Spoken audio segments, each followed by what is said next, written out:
Welcome. What's going on? Hello. Welcome to the Life in Transitions Experts YouTube channel, Facebook group, and we are live on Instagram. My name is Courtney Rollins. I am the host of the Life in Transitions Experts channel, helping folks through the biggest transitions and challenges in life. I'm also the founder and operator of State Pro Service LLC, based out of North Carolina. I basically make the probate process and estate planning process easier for folks going through probate while creating income and wealth primarily through real estate. And today we're going to take a look at some of the options that you may have when you are actually selling your property. You're going to be hopefully receiving a lot of attention on your property, and there are different ways people purchase properties over time. Myself, the primary way that I purchase property about 99.9% of the time is through cash. It's a cash offer. It's quick. It's simple. Quite often, people are trading speed and convenience for a discounted price, and that's what a cash offer can do for folks. I have video footage content that I've created explaining what a cash offer is and why it may be able to benefit you. But today we're going to talk about more traditional financing in real estate.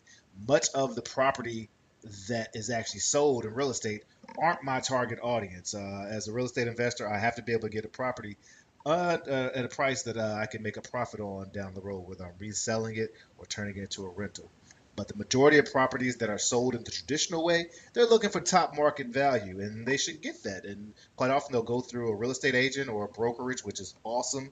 They'll list it, and you'll be able to hopefully receive top dollar. Now, these properties quite often are receiving traditional finance. That means some lender, some institution, quite often a bank, will provide a loan for the majority of the actual balance of the property. And now you are paying the note down for this lender.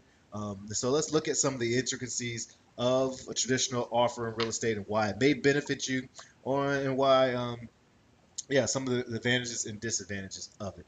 All right, so here we go. Boom. Traditional financing, we just went over that. That's when you're receiving a loan to pay off majority of the costs to the seller, and then you are paying the loan while you get the deed of the property. Depends on like deed, title, whatever it's maybe specific the name jargon in your state, but essentially you're the homeowner, but you still owe the loan. All right. One of the benefits is the lower immediate financial burden. It's way different. You have a $400,000, $500,000 house. It's very different coming in with cash, paying all that. And now you're, we call it house broke or money house rich, but money broke, whatever the term is. You have a house, but you don't have as much disposable income anymore. So being able to get a loan helps you lower the immediate financial risk. You'll quite often have to put in a 25% if you're an investor, to way lower sometimes, even sometimes 0% down. Depending on programs, like if you're a veteran and other programs that they have, so check them out. So the financial burden can be pushed off, and with that, you have hopefully more disposable or income. And that's the second thing. You have the opportunity to leverage. Not all debt is bad debt. I'm not getting into the Dave Ramsey or the Grant Cardone or Robert Kiyosaki uh, field of whether debt is good.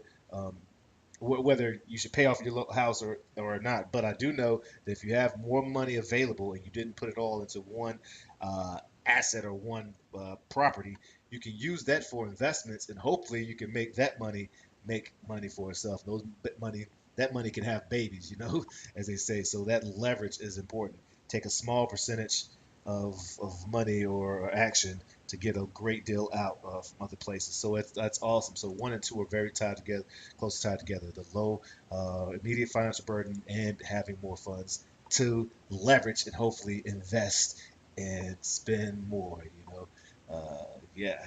All right, number three, there are tax benefits. I'm not a CPA or giving financial or legal advice. I'm not an attorney, but mortgage interest payments can be used as tax deductions or to give you a tax break at the end of the year or around April time. So make sure that you are taking advantage of those, talking to your CPA, figuring out what type of statements or facts you want to present so that you can hopefully reduce your tax liability if that's the route you want to go.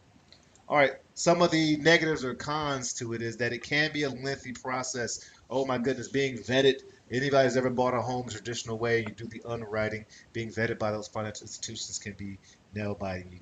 Keep asking for the same documents over and over, and one person doesn't seem like they're speaking to the next person, and it can take a long time with the risk for the seller and the risk for you. Opportunity costs, you may not get, you may be losing out on other opportunities because of this process, and then find out you're rejected at the end. The seller may be losing opportunities to actually have someone come in who's definitely going to buy the property. But this is just what it is when you're actually going through traditional financing. So it can be a lengthy process, and speed sometimes can kill a deal. So just be aware of that. The financing issues, there's a risk, when you actually are financing or have a property finance, you know, the credit score may fall through. The appraisal might be a problem.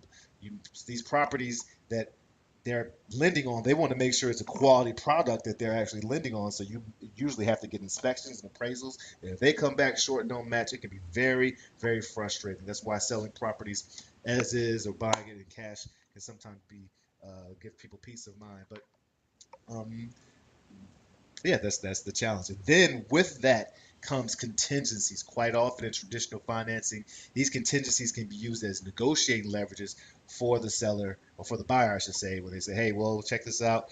We're not getting this funded until you're not going to be able to sell this or get a loan. Any buyer's not going to be able to get a loan on this until you fix the kitchen roof that's leaking in the roof or whatever the insert the issue or the contingency is. It can make it complicated, it can create delays, and it can present challenges.